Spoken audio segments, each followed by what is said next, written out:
할렐루야. 할렐루야. 예.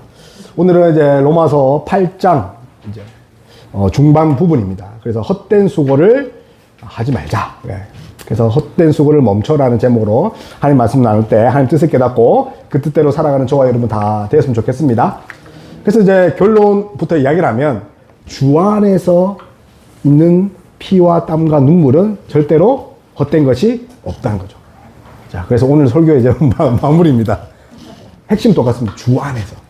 근데 쉽지 않죠, 그죠? 예. 그래서 오늘 이제 아침에 어떤 이제 분한테서 문자 와서 드디어 이제 아들이, 집 나간 아들이 이제 교회로 이제 가서 등록하는 사진까지 저한테 이렇게 보여주시더라고요. 그 친구를 전도하기 위해서 이제 그 3년의 공을 들였는데 이제 오늘 이제 제 임무는 이제 끝났습니다. 그래서 그 불신 가정에서 나오시는 세 가족이었는데 그래서 이제 남편을 전도해달라 해서 남편을 만나서 이제 함께 또 교제를 하면서 어쨌든 2년 동안 꾸역꾸역 해서 이제 남편이 이제 오게 되고 그러고 나서 이제 아들도 이제 꾸역꾸역 3년간 이렇게 가랑비에 옷 젖듯이 그렇게 만나면서 결국은 그 가족이 다 어쨌든 교회에 등록하는 날이 이제 오늘이더라고요. 그래서 주 안에 있는 수고는 헛되지 않다. 저도 사실은 뭐 바쁘지 않습니까? 그래서 만나서 사람과 시간을 보낼 시간에 또 다른 것들이 있지만 그럼에도 불구하고 이 영혼에 집중해야 되겠다. 그래서 3년 동안 이제 정기적으로 이렇게 꾸준히 만났죠. 꾸준히 만나서 결국 이제 어쨌든 그 가정이 이제 어쨌든 교회를 다니게 돼서 참 감사하기도 하고. 근데 또 다른 측면에 보면 우리가 또 헛된 일을 많이 하는 또 우리의 모습을 볼 수 있지 않습니까? 그래서 헛된 일을 하면 이제 그 로마 그 그리스 신화에 보면 시시포스라는 그런 사람이 있어요. 좀 시시해요. 그죠? 시시포스. 이 사람이 어떤 거냐면 신들을 기만하고 신들에게 거짓말을 막 박먹듯이 해요. 8번 이상 신을 기만해서 신이 열을 받아서 이 시시포스에게 어떤 형벌을 주냐면 큰 돌을 산 꼭대기에 올립니다.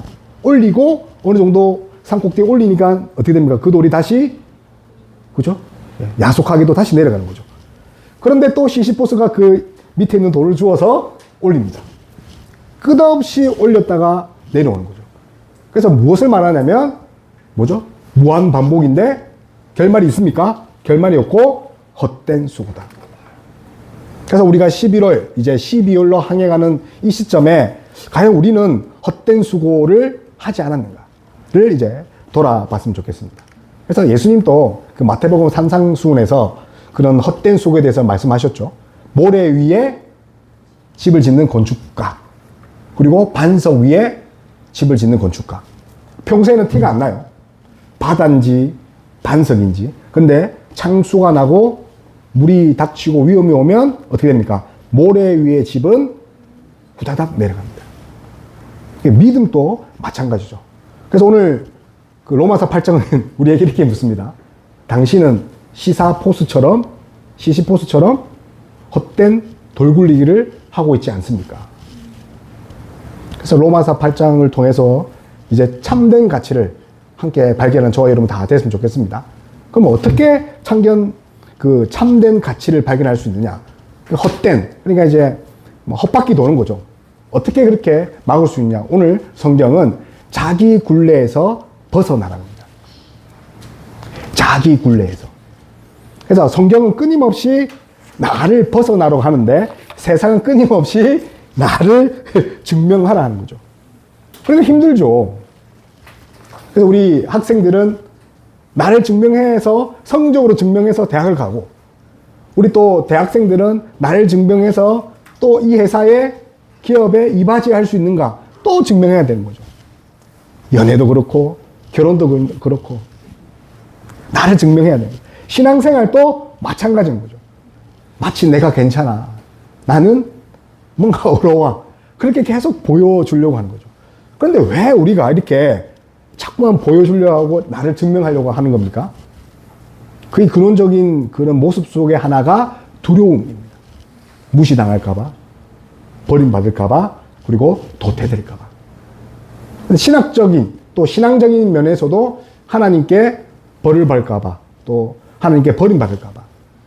근데 이 두려움, 속에서 살면 어떻게 되는 거죠? 그럼 계속 이 나의 초점을 맞추는 것도 아니고 하나님의 초점을 맞추는 것도 아니고 어디에 초점을 맞추고 사는 거죠? 제 3자가 우리의 인생을 대신 사는 거죠. 그래서 제가 이제 뭐 한두 번 이야기를 했지만 그 개척을 했을 때 만난 사람마다 일주일도 안 됐는데 몇 명 모였어요. 몇 명 모였어요. 그렇게 이제 한두 사람 만날 때는 괜찮았는데 한 50사람, 60사람 만날 때마다 길마다 뭐 어떤 모임이 있잖아요. 그 이제 아예 그 교회를 나온 것이 아니라 결혼식도 있고 뭐 청년들 행사 가면 계속 물어보는 거예요. 노이레이즈가 생기겠더라고요. 그러면서 제3자에게 초점을 맞추더라고요, 제가. 아니, 교회를 하나님 앞에 세운 건데 제가 제3자에게. 그러면 어떤 회의감이 드냐면, 아니, 내가 지금 노방정도 하는 것도 지금 저 사람들한테 잘 보이려고 하는 건가? 그래서 에이씨, 그런 마음이 들더라고요. 사단이 그런 마음을 틈타고 오더라고요. 그런데 오늘 성경은 그런 자기 굴레에서 벗어나라고 합니다. 어떻게 벗어난다고 로마서 얘기합니까? 나를 내가 증명하는 것이 아니라 예수 그리스도께서 이루신 그 의를 다 내 것 삼는 거죠.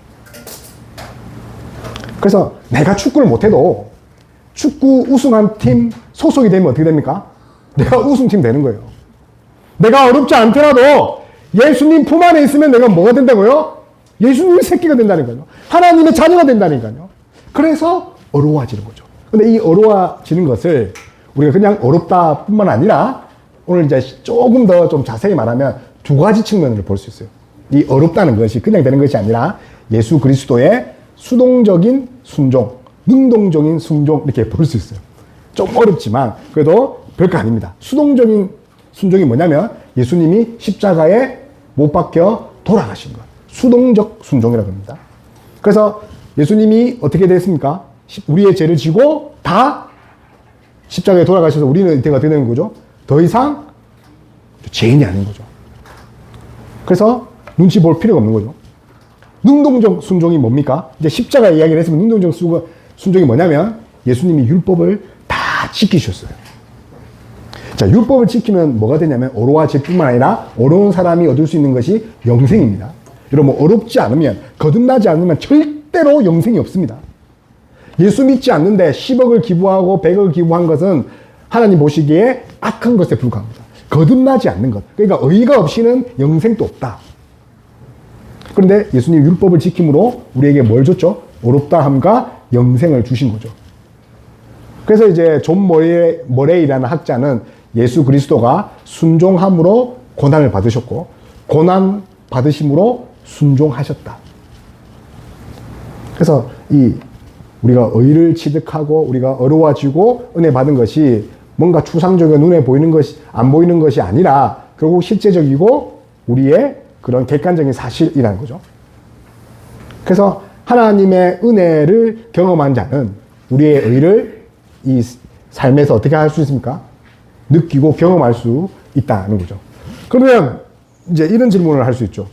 수동적 순종, 이제 십자가에 예수님이 순환받은 거죠. 그거랑 자기 증명이랑 굴레 벗는 거랑 무슨 상관이 있습니까? 라고 이야기할 수 있는데 그 답이 이제 사도 바울은 12절에 그런 답을 제시합니다. 12절. 그래서 십자가의 순종이 우리의 굴레를 어떻게 벗어날 수 있는가? 우리 12절 한번 읽겠습니다. 시작.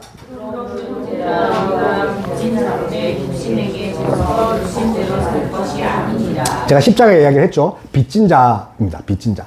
이제 빚진 자가 아주 중요한 단어인데 12절의 핵심인데 빚진 자란 말이 다른 것이 아니라 우리 죄의 심각성을 말하는 거죠. 우리가 죽어야 되는데 누가 죽었다고요? 예수님. 아니 하나님의 아들을 죽이지 않고는 그 죄를 삭제할 수 없었다는 거죠. 그래서 빚진 자, 죄의 심각한. 그래서 우리가 이제 남에게 증명하려는 이유는 증명이 아니라 사실은 덮으려는 그런 두려움이죠. 뭘 덮는 거죠? 내 죄를 덮으려는. 결국은 우리의 죄성의 한 부분이 뭐죠? 나를 드러내는 것. 근데 성경은 그렇게 말하지 않습니다.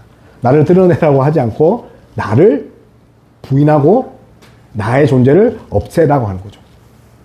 그러면 이제 그 수동적 순종을 이야기를 했죠. 그러면 능동적 순종에서 그러면 자기 굴레 벗어난 것은 어떤 측면이 있습니까? 라고 물으면 13절이 그런 것입니다. 13절 한번 읽어볼까요? 13절.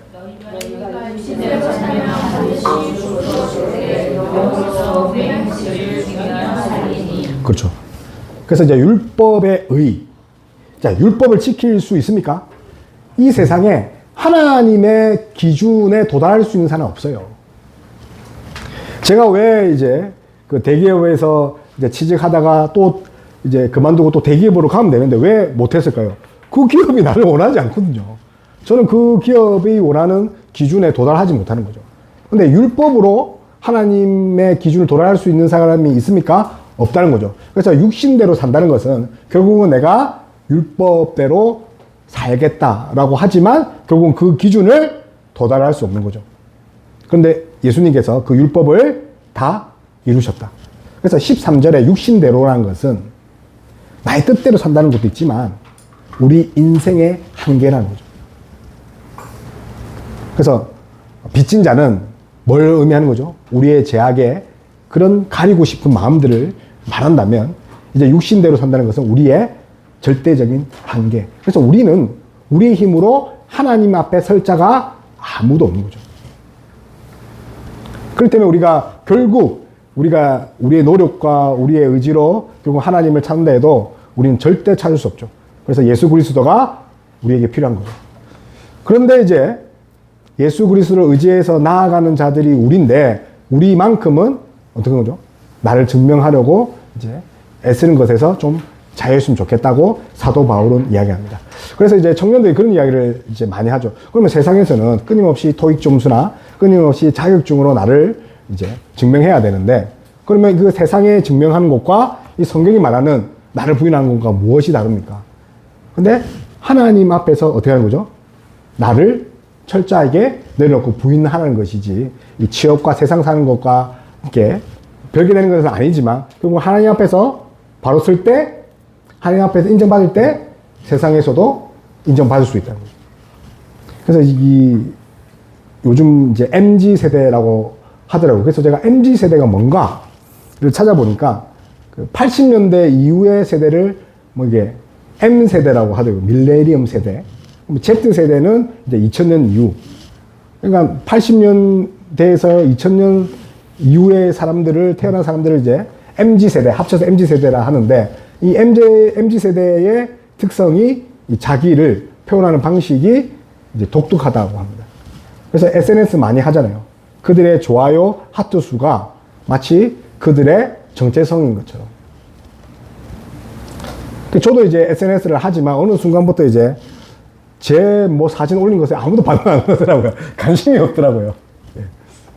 그러면서 이제 SNS를 이제 안 하게 되는데, 근데 이제 MZ 세대들은 어떻게 하죠? 사람들 간의 관계뿐만 아니라 관심을 받기를 원하는 거죠. 그러니까 어떻게 보면 그 사진 속에 드러나는 그 네트워크 속에 또 온라인 속에 드러나는 모습은 자신의 모습이 아닌데 진짜 자기인 것처럼 살아가는 그런 MZ 세대죠. 그래서 그 MZ 세대들이 우리 기성세대들을 보고 무엇이라 하면 영포티라고 하더라고요. 여러분 들어보셨어요? 영포티? 영은 젊은 거잖아요. 포티는 40이에요. 그래서 40대인데 좀 젊어 보이는 그런 사람들을 영포티라고 하는 줄 알았는데 그게 아니라 자기 나이에 안 맞게 그런 사람들을 비꼬아서 영포티.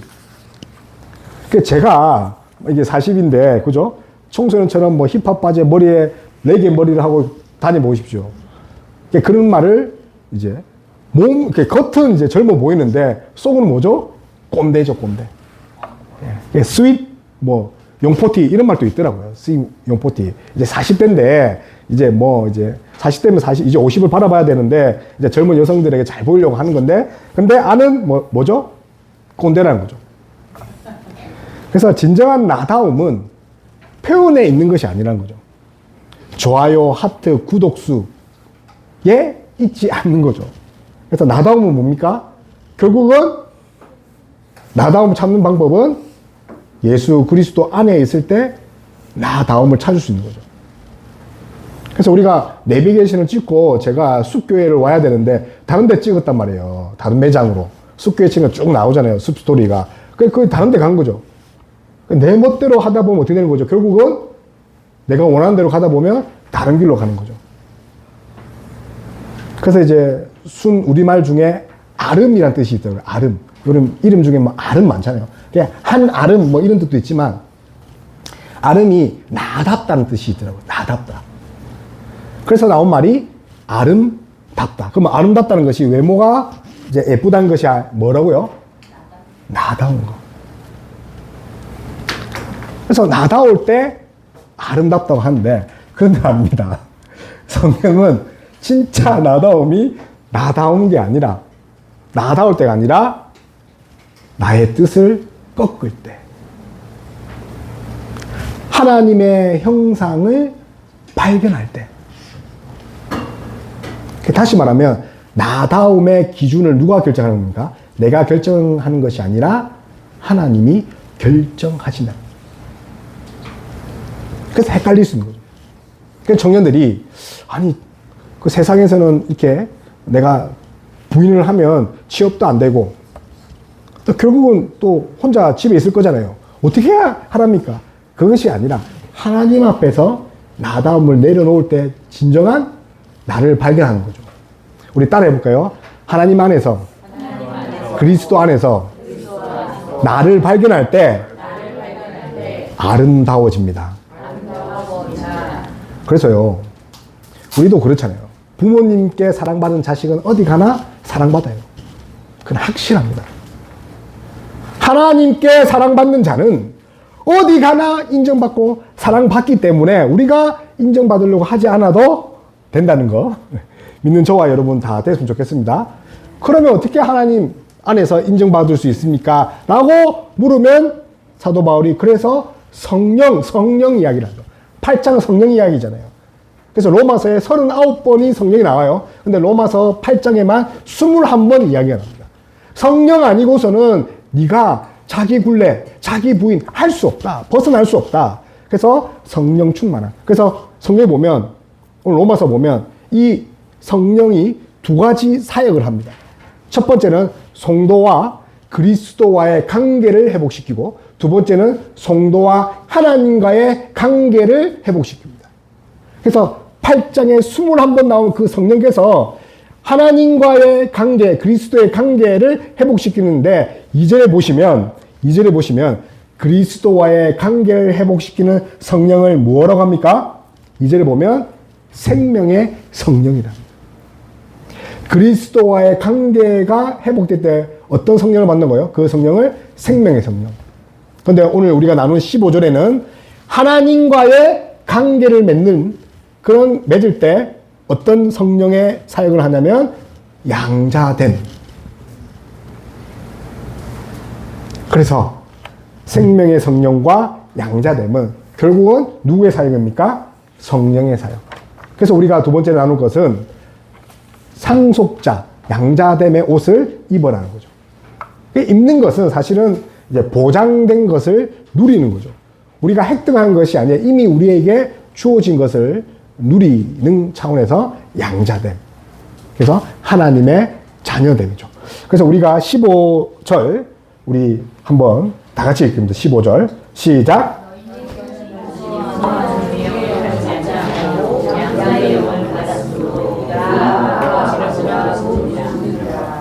그래서 이제 많은 이제 성도님들이 그러면 나를 부인하면 뭘로 살아요? 맨정신으로 살아요? 이렇게 하는데 이제 나를 부인하고 내 뜻을 꺾으면 이제 그냥 하나님이 빈손으로 그냥 우리를 삥 뜯듯이 그렇게 빈손으로 돌려보는 것이 아니라 양자의 신분을 주신다는 거예요.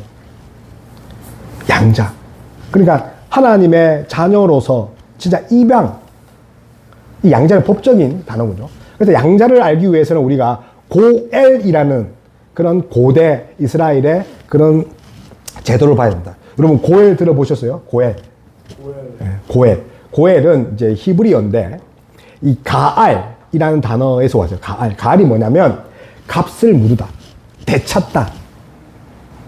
그러니까 가족이 어떤 친척이 공경에 처했을 때 대신 값을 물고 대신 그 일을 감당하는 것이 가을인데 이 가을에서 온 것이 고엘입니다. 고엘. 그래서 형제가 죽었단 말이에요. 그러면 이제 자녀가 없기 때문에 그 죽은 형제 대신 어떻게 합니까? 밑에 있는 형제들이 계대 결혼, 형수와 결혼해서 후손을 낳게 하는 거죠. 후사를 계속 하나님께 드리기 위해서. 두 번째는 친족이 돈이 없어서 조상이 물려준 밭을 팔았단 말이에요. 그러면 이제 친족이 어떻게 해야 됩니까? 돈이 생기면 자기 친족이 돈이 없어서 팔았던 그 조상의 밭을 다시 되찾아오는 거예요. 그래서 이 고엘이라는 것은 회복입니다. 값을 물은 거죠. 이제 구약에 보면 고엘 이야기가 많죠. 유다, 다말, 며느리, 다말에게서 자녀를 낳게 하는 거죠. 유다가. 그리고 우리가 지금 성경 읽고 있는 룻기 보면 룻가 누굽니까? 보아스. 그죠? 땅을 묻죠. 그래서 엘리야도 있습니다. 엘리야 읽어보면 하나멜이라는 그 친족의 땅을 대신 묻습니다. 이렇게 해서 값을 지불해서 어떻게 하는 거죠? 회복하기 위해서. 근데 이 고엘은요, 누굴 예표하고 있냐면 예수 그리스도의 대속을 예표하는 거죠.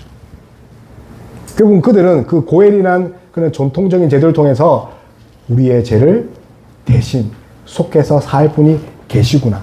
그래서 이걸 모형론이라는데 고엘은 예수 그리스도죠. 그래서 우리의 영원한 고엘 대신 예수 그리스도께서 우리를 어떻게 한 거죠? 양자로 하나님께 대신 대속을 하신 거죠. 그러니 우리는 끊임없이 나를 증명하려고 하는 것이 아니라 이미 증명된 하나님의 자녀로서 당당하게 살아야 되는 거죠. 그래서 당시 이제 지금도 양자가 있잖아요.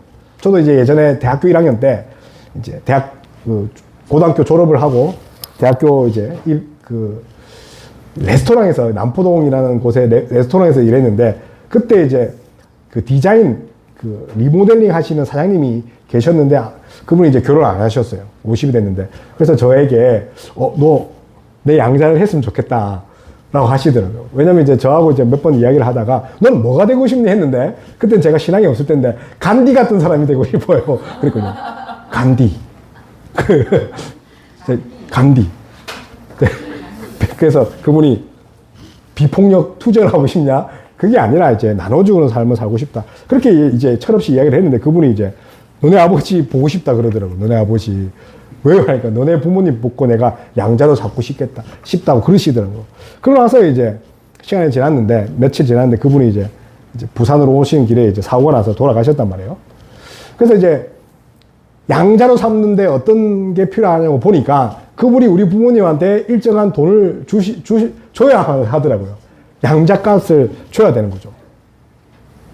그래서 그 고대 이스라엘 이 고엘 제도가 있을 때도 장남도 어머니의 재산을 물려받지 못했어요. 그게 허대했단 말이에요. 그러면 차남은요, 그 밑에 형제들은요, 절대로 이렇게 장남이 받지 않는데 차남이 받을 수가 없는 거죠. 그런데 100% 부모님의 재산을 물려받는 제도가 있는데 그 제도가 뭐라고요?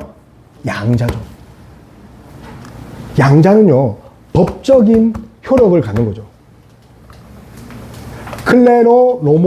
클레로로모스라 해서 양자인데 이 양자는 법정이죠. 이 사람한테 재산을 다.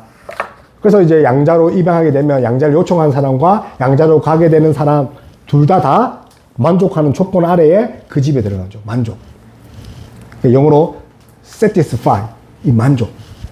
이 만족이란 단어에 뭐가 있냐면 대속이란 개념이 있다는 거예요.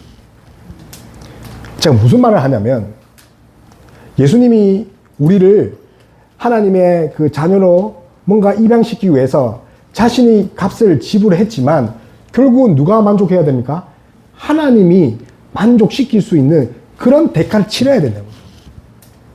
그렇게 얻은 신분이 하나님 자녀인 우리 신분이라는 거죠. 값을 지불해서. 그래서 우리는 그냥 값싼 존재가 아니라 어떤 존재입니까?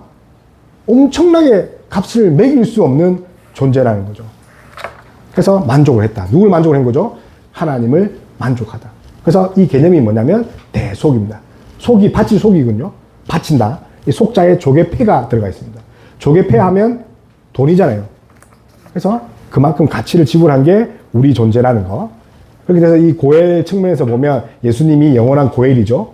그래서 룻과 보아스에서 이제 보아스는 뭘 한 거죠? 땅을 산 게 아니라 결국은 신분을 대신 산 거죠. 그래서 예수 그리스도의 예표죠. 그래서 구약만 잘 읽어도 결국은 우리가 어떤 존재란가를 잘 안다는 거죠. 바라기는 우리가 이렇게 이제 예수님의 그 피값으로 사신 우리라는 거 기억하는 저와 여러분 다 되었으면 좋겠습니다. 그래서 사랑받고 자라면 하나님의 사랑을 알게 되면 이제 다른 사람 눈치 안 본다는 거죠. 그 사랑이 얼마나 큰 건지 알게 되면 설사 다른 사람에게 눈치를 받더라도 좀 둔해질 수 있는 거죠. 큰 사랑을 받았기 때문에. 그래서 안전애착. 그러니까 우리가 인간과 인간 사이의 안전애착이 아니라 결국은 뭐가 우선이 돼야 된다는 거죠. 하나님과 내가 안전애착이 되었을 때 비로소 우리의 삶이 안식을 누릴 수 있다는 거 기억하는 저와 여러분 다 되었으면 좋겠습니다. 그래서 이제 뭐 유튜브 보니까 가우스 전자라고 있더라고. 가우스 전자. 그 한번 보셨어요? 가우스 전자. 그 서민 그 재벌 2세가 서민 체험하는 거예요. 그 아버지 회사에 가면 되는데 아버지 회사인가 잘 모르겠어요. 저도 이제 쇼츠를 봤기 때문에. 그래서 재벌의 2세가 신입사원으로 들어갑니다. 그래서 이제 모진 고생을 하는 거죠. 그런데 이 특징이 뭐냐면 신입사원인데 회사의 월급과 회사의 복지에 연연하지 않습니다. 왜요? 그 회사 곧 자기 거니까. 그러니까 부장이 이야기하는데 손들어서 막 이상한 이야기, 회사 전체 경영 이야기를 하는 거예요. 그러니까 부장이 막 엄청 이제 머리 뚜껑이 열리는 거죠. 우리도 마찬가지죠. 우리가 누구라고요? 하나님의 후사, 상속자이기 때문에 우리 이 땅의 것에 일일빌 것이 아니라 뭘 보고 우리가 나아가야 됩니까? 하나님 나라의 일을 보고 큰 그림을 그리고 나아가야 된다. 그러니까 내년에도 우리가 큰 그림을 그리고 이제 나아가야 되는데 두려워할 것이 아니라 결국은 하나님이 주신 그 특권, 그 능력으로 해 간다는 거죠. 그래서 내년에도 두렵지 아니하고 결국 하나님이 하시니 거기에 동참하는 저와 여러분 다 됐으면 좋겠습니다. 그냥 하나님의 계획 시간 안에 우리를 맡기면 되는 거죠. 그래서 이리희비 하지 말고 하나님의 큰 그림으로 정말 그 좀 여유를 가지고 또 참 안식을 누리는 저와 여러분 다 되었으면 좋겠습니다. 예. 그래서 말씀을 맺겠습니다. 그래서 그 사도 바울은 끊임없이 이제 이야기합니다. 예수 그리스도의 의가 우리 것 되었다. 여러분들은 시시포스처럼 끊임없이 돌을 굴리고 또 땅에 떨어지는 그런 무한반복, 의미 없는 일을 하고 있지 않는가. 이미 우리는 구원받은 존재고 하나님의 어려운 자녀로서 이방 받았기 때문에 자녀답게 살아라. 그렇게 성경은 이야기하고 그것이 나다운 삶이라고 이야기를 합니다. 그래서 오늘 찬양한 것처럼 예수로 나의 구주 삼고 성령과 피로 거듭난 우리는 이제 세상이 나를 기준으로 판단한 것이 아니라 하나님께 모든 기준을 맡기는 저와 여러분 다 되었으면 좋겠습니다. 이 시간 말씀을 기억하면서 우리 찬양했으면 좋겠습니다. 아, 하나님의 은혜. 우리 이 찬양하면서 정말 은혜 안에 올해 한 해 잘 마무리될 수 있도록 하나님께 또 예수 그리스도께 나아가면서 우리 찬양했으면 좋겠습니다.